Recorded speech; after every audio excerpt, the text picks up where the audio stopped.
Oi, meus amigos, minhas amigas, que bom estarmos juntos mais uma vez para lhes falar de um tema extremamente agradável a mim, espero que a todos, quais sejam os mitos, especificamente os mitos gregos, e hoje eu vou lhes falar sobre o mito do Minotauro de Creta. Esse mito trata-se, na verdade, de um grande drama que alcança as múltiplas exemplos da mais profunda natureza humana, tais como o desejo incontido pelo poder, as traições, infelizmente, nas suas inúmeras facetas, as torpes vinganças, e todas as vinganças são torpes, as enormes vontades de superar obstáculos, isso é ótimo, as mais variadas decepções, que pena, as tristezas, que são inevitáveis nas nossas vidas, e até as mais difíceis vitórias. Enfim, vivamos o mito. Vamos começar do começo. Teseu era um príncipe ateniense, grego, de Atenas, filho de Egeu, que era o rei da Ática, e sua mulher Etra. Era muito forte, muito bonito, era um galã. Namorava as moças todas daquela época, era destemido, já havia matado diversos monstros e tinha por Hércules uma verdadeira adoração.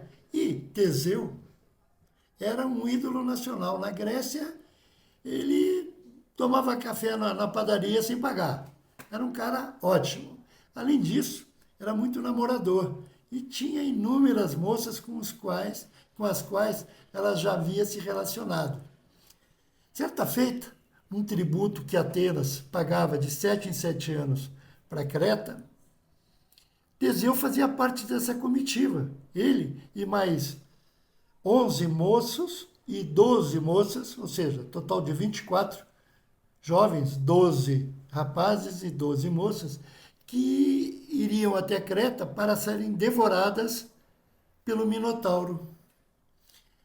Nesse meio tempo, Poseidon, que era o rei dos mares, como todos nós devemos nos lembrar, ajudara Minos, que era o rei de Creta, a se tornar rei propriamente dito, afastando dois irmãos que ele tinha da disputa pelo trono, que estava acirrada, estava uma luta braba, uma disputa braba entre os irmãos.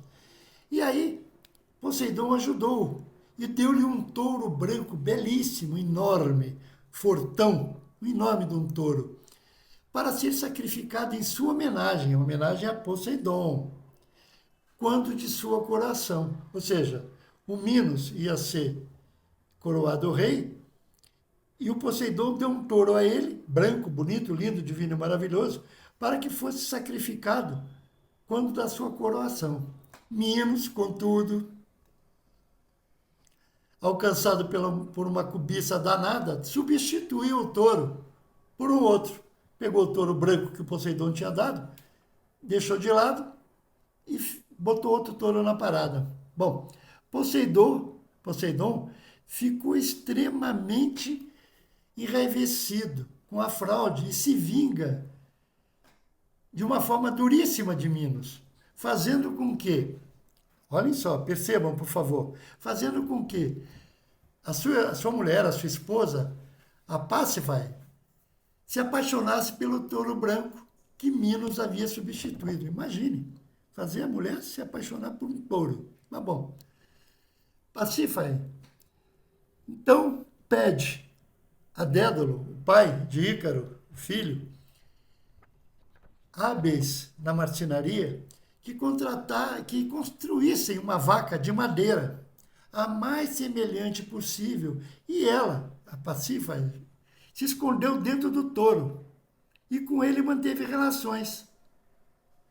Daí nasceu o Minotauro, cujo nome de nascimento, dado por sua mãe, era Astério, que significava Senhor das Estrelas. O Minotauro, por sua vez, era um monstro, metade gente, metade touro, com cabeça e rabo de touro e um corpo de homem, muito feroz e que se alimentava, fazia questão de se alimentar de carne humana. Vejam aí um reflexo já da traição da mãe dele, tendo se originado da junção de dois vocábulos. O nome Minotauro vem de Minos e Taurus. Daí, Minotauro, que significa touro de Minos.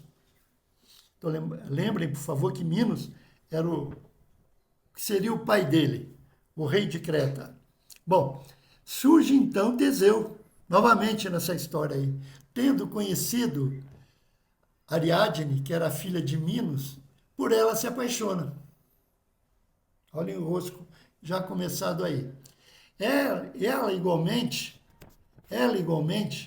se apaixona por Teseu. Contudo, Minos condiciona que o casamento de ambos, desde que ocorreria o casamento de ambos, Teseu e Ariadne, desde que ele matasse o Minotauro. Vejam aí que ele condicionou isso, mas na verdade ele estava querendo, era uma aliança com Atenas, uma aliança política. Eu caso a minha filha com o príncipe de lá e a coisa está consolidada.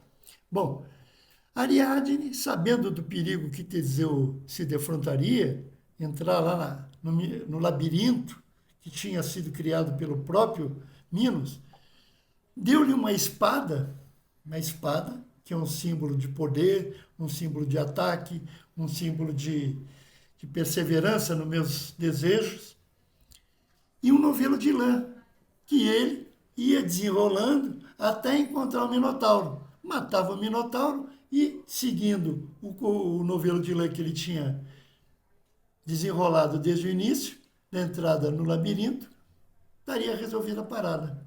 Teseu matou o Minotauro e, tendo retornado a Ariadne, simplesmente abandonou-a enquanto ela dormia numa praia. Ele, como se diria na juventude de hoje, deu linha, vazou. Bom, o que teria acontecido para abandoná-la? Algumas tradições dizem que foram os deuses que ordenaram isso. Outras tradições falam simplesmente que uma outra mulher teria entrado na história.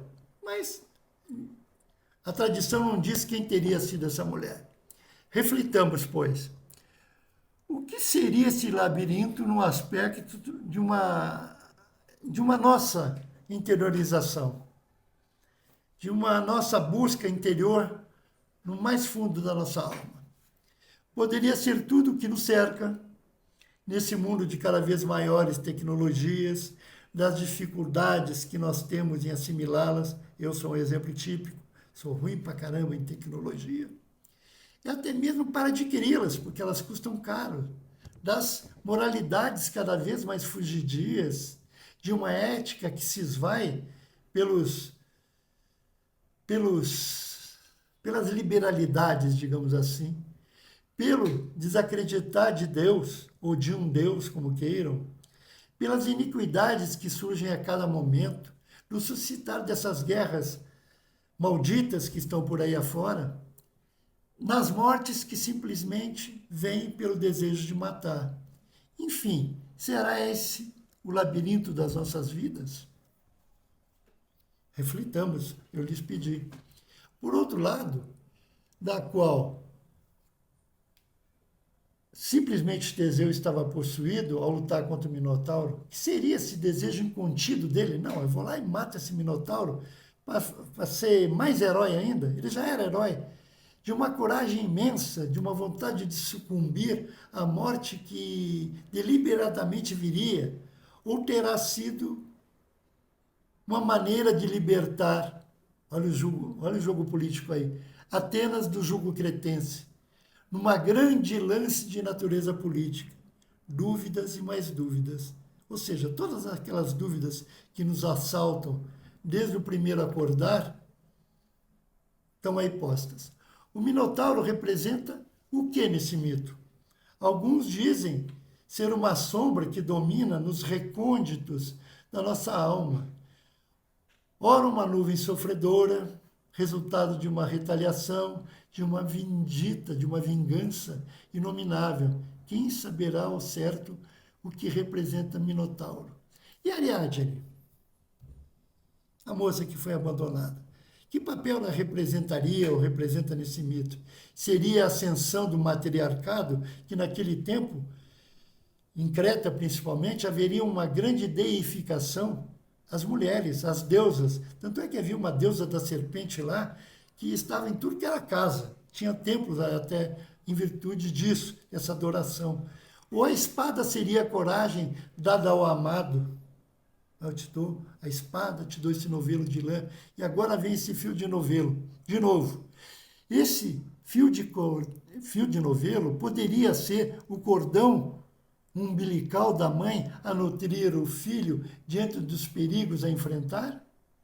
Reflitamos mais uma vez. Enfim, meus amigos, está aí o mito do Minotauro. Que essas personagens todas aí, o Teseu, Minos, a esposa dele, que mandou construir uma vaca, se meteu dentro para ver se... E conseguiu, ela estava apaixonada pelo touro, transou com o touro e deu o Minotauro que nós conhecemos por esse mito. Eu lhes pergunto, tragamos esse mito para as nossas vidas. Será que temos alguma semelhança com o que se passou, com os dramas vividos, com os abandonos da Ariadne, com o drama do próprio Minotauro que vivia de carne humana? Enfim, são dramas e mais dramas que eu lhes trouxe hoje. Peço-lhes que reflitamos. Se tiverem gostado, por favor, deem um like aí que o meu coração vai ficar feliz da vida. E até a próxima semana, se Deus quiser. Um abraço a todos. Foi muito bom estarmos juntos novamente. Tchau, tchau.